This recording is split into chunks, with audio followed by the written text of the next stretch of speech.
আসসালামু আলাইকুম রহমতুল্লাহ। বন্ধুরা দেখতে পাচ্ছেন আমাদের ভার, এটাকে বলা হয় ভার পোড়া দেওয়া হয়। সেটা হচ্ছে গাছে ভার দেওয়ার আগে আমাদের এই ভারগুলো ধুয়ে পরিষ্কার করা হয়।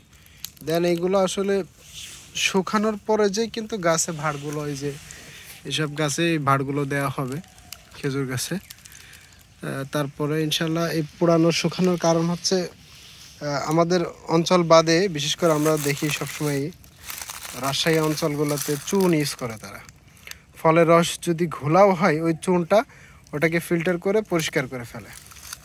আর আমাদের এই জায়গায় সুযোগ নাই, কিন্তু জিরেন রস ছাড়া আমরা পাটালি তৈরি করি না, আর ভালো রস ছাড়া আসলে পাটালি হয়ও না।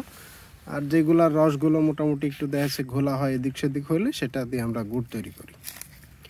এই হচ্ছে আমাদের কোয়ালিটির পার্থক্য। দেখতে পাচ্ছেন ভাড়গুলো কিন্তু খুব সুন্দরভাবে এইগুলা আগুন দেওয়ার কারণে শুকিয়ে যাবে।